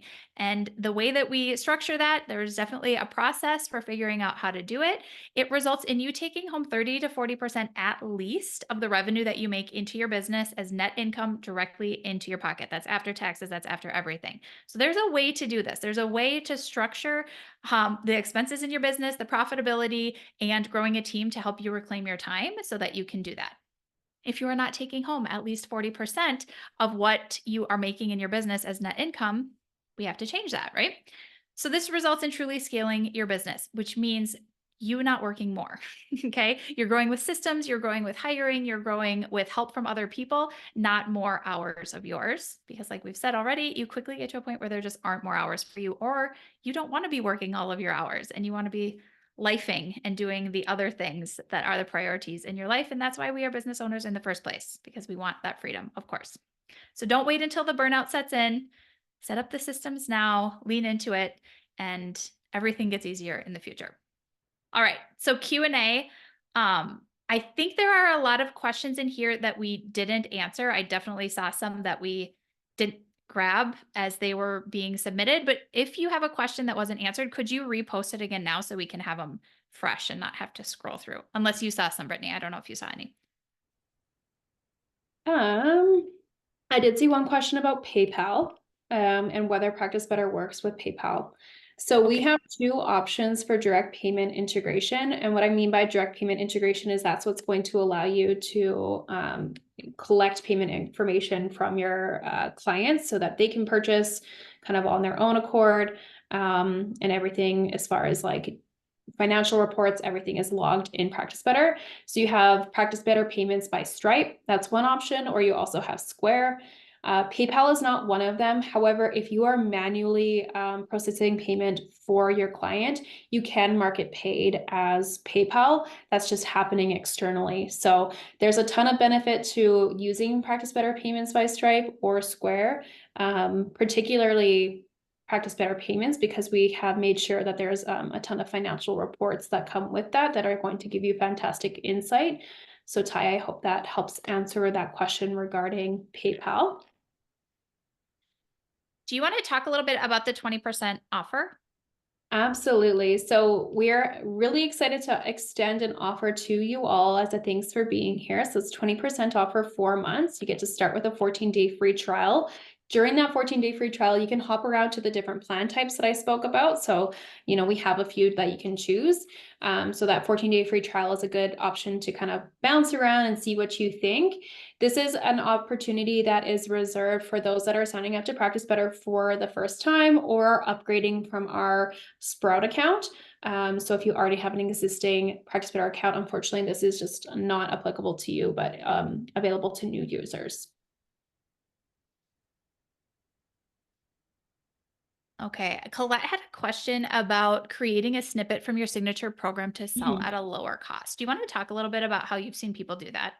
For sure. Yeah. So I want to just be clear first too, because I used the word snippet, and snippet is actually a feature in Practice Better. So I'm not relating those two things. When I say snippet, I was just meaning like a small portion of something, but really easy to just use the duplication feature. So you'll find that under kind of the 3 vertical dots where you get to duplicate, and then you can, delete text, add things of that nature. So essentially, you're just taking content that you already have and iterating it by either adding or editing things out to create a new offering. Some people reserve some hesitation surrounding that, thinking that, well, why would I have two things that are like kind of the same? But you're not going to be marketing those out to necessarily the same people. So don't worry about that. They're likely for different kind of stages of the client journey where you're not necessarily going to have repeat customers want both of those things.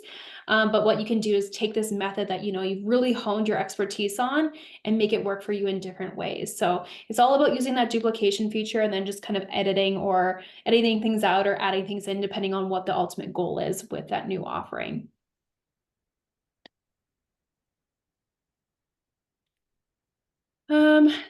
See that we have a question regarding current Stripe account. I believe that's possible. If you have any issues integrating your current Stripe account, just message our support team. I'll put the email in the chat there. But I think that is doable.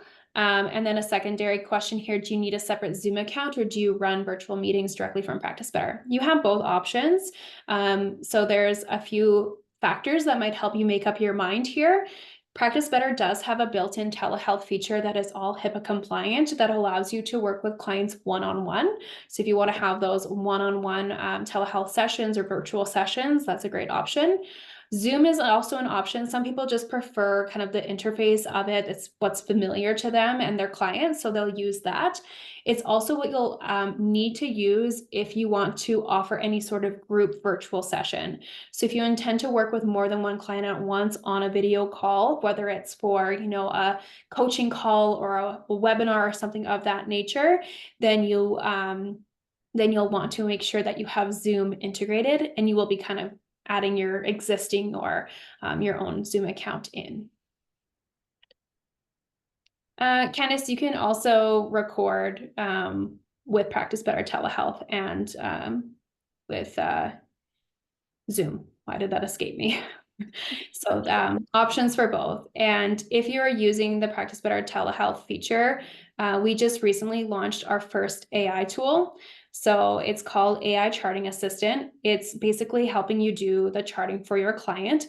It's been a really kind of fun feature to launch, getting into the world of AI. So our first of more to come, but it helps kind of consolidate your notes in a few different formats, either kind of a running summary, bullet points, or even a SOAP notes format, and then kind of comes out with a very kind of targeted to-do list that can be shared really easily with your clients.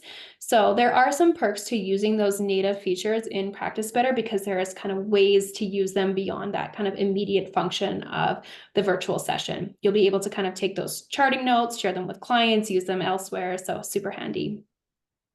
Yeah. Can you talk a little bit about how to kind of automate that for client to client to client? I know I definitely have clients in my mastermind that leverage a lot of the functionality in Practice Better, specifically with their SOAP notes and with the notes, to have dedicated protocols for like this kind of client, this kind of client, this kind of client.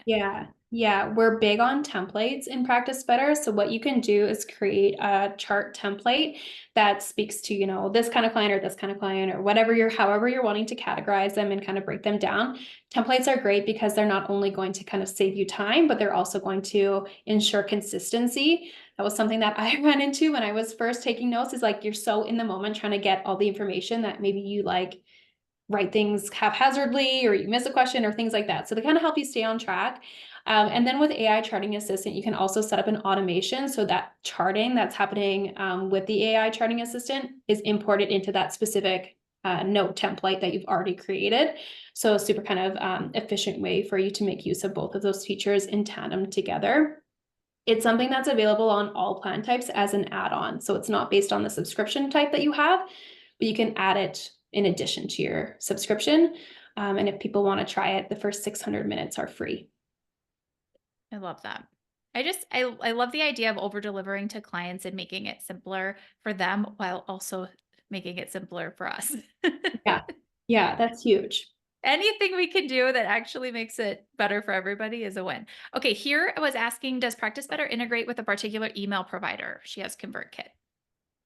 So not a direct integration with any CRM, but we do have an integration with Zapier. That's always the correct one. And it rhymes with happier. We've been told this. So Zapier is something that you can play around with, and it's just a piece of, or it's a tool that will link two pieces of software together. So we find that that's what people are using to connect Practice Better to various CRMs. So that would be where somebody could submit a form on Practice Better and they would be added to your email service provider with tags or with whatever you need. Yeah, you can pull client information, I believe, either direction. You need to kind of check on that depending on what the software is. One thing that I'll caution people about is that, of course, we're in a time of our lives where consent is so important with email marketing. So if you are, collecting client information on a form, not a bad idea to have an explicit permission question in that form, so that if you need to provide any kind of proof of consent, you have that to rely on. So you can easily add some sort of question in that form, letting them know that their information will be pulled over to your CRM. Yeah. Okay, Candace had a question about discounts. She said, can you create a one-time discount on a recurring payment plan? I don't believe so. So there's potentially some workarounds for this. Whether you want to manually change the invoice when it's issued and adjust kind of like a discount, but you can't with the recurring payments like have one installment discounted. It's just not functionality that we currently have. When you are processing payment or creating invoices for a client, despite setting the price at a service level, you can manually adjust things. The other thing to note is that while you can't do it at the installment level, you can create coupons in Practice Better that they can apply to services that are not recurring. So a couple of different options that you can play around with to hopefully achieve the end goal. Yeah. Okay, Ty was asking about discovery calls. He says, does your lead form include pre-qualifying questions to vet the leads? Yeah, I think you can use it honestly in whatever sort of workflow you want to. So one thing that I see people do sometimes is embedding like an application form on their website so that they get that kind of pre-qualification and some upfront information from the client before they ever hop onto the discovery call. We often see people that have discovery calls that are like 15 to 30 minutes, somewhere within that range, and that time can go really fast. With a client. So I really love the idea of pre-qualifying through some sort of application form. You could embed it onto your website, but you could also attach a form specifically to the service so that when that booking comes in, you're also getting it with that completed form.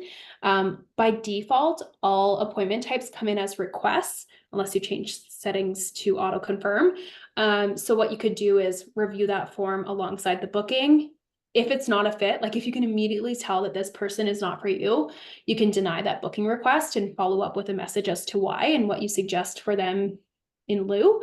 But absolutely, like include those pre-qualifying questions so that when you do meet with those clients for those discovery calls, you can go into it confident that there's potential with that client. And also you're going in with some upfront information where you can kind of cut to the chase with that really kind of precious time of 15 to 30 minutes, handle any objections, not run out of time for that really important side of the conversation.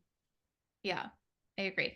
Okay, so Michelle says, I don't really understand how I'd use Practice Better for lead generation and follow up and nurture. This is such a good question. I thought I did those pieces with my email service provider. I thought Practice Better was for when someone actually says yes to working with me. My understanding, tell me what you think, but my understanding is if you already have lead generation and follow up and nurture set up on your website and email service provider, and that's already working, keep going with that. But if you didn't have a system set up for that already, that you could use Practice Better to host your lead magnet to be sending people to and to create that follow up and nurture. What would you Yeah. say?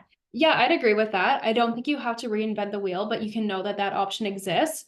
Through the use of tags, like I said, it's really easy to distinguish the clients that you're have invested and paid and you're working with versus those clients that I would label more as like prospective or leads so that you know who is who taking up that client, having a list of clients in Practice Better. The only other thing that I'll add to that, in addition to what Andrea's already said, is that if you wanted to consolidate the amount of software that you're using, you have some options there. But I will also give the disclaimer that Practice Better is not a CRM. Like while there is some functionality there to create some really great things, you don't necessarily call Practice Better a CRM. You can also use things in tandem, right? So because we have this great functionality to run things like master classes or workshops or deliver 5-day challenges or things that could act really great as a lead magnet, you can still grab a link for that and then market it out to your email newsletter. So you can kind of pair those two things together. You don't have to exclusively use one or the other. So a few considerations to keep in mind. Yeah. Yeah. Yeah. I love that. I think there was a question earlier. Now I just remember seeing it and thinking we would circle back to it about if you can use Practice Better without having a dedicated website of your own. Like, could it function as a website or something along those lines? Definitely. We do have people that, as they're getting started in their business and they're kind of making the decisions about where to put their time and their money to get their business up and running, they will default to Practice Better and use it in lieu of a website because it has, information about who they are, all the services that they offer, kind of everything that is really essential for a client to know can be run and hosted out of Practice Better. And maybe the website comes in time. I did things in the reverse order. I put a lot of time and a lot of money into a web developer to build me a website. And it was probably a mistake, frankly. Like, I put so much time and effort and money into that side of things that it just ate up all my time that I could have been spending actually trying to make money, right? So yeah, definitely can start with Practice Better. And maybe you feel like you don't ever really need a super robust website because of the functionality of Practice Better. So lots of people are choosing to do it that way. So the 20% deal we have for the next week. So we'll send that detail out in the replay email with the exact expiry, but you'll have kind of a week to use that offer. Also seeing another question, is there anyone at Practice Better I can talk with, a console of sorts? It kind of depends on what stage you're at. We do have some team members that help kind of answer any questions for those that are looking to join the platform, just to kind of help them figure out what's the best plan type and whether the software will do what they want it to do and things of that nature. So we do have product advocates that can help with that.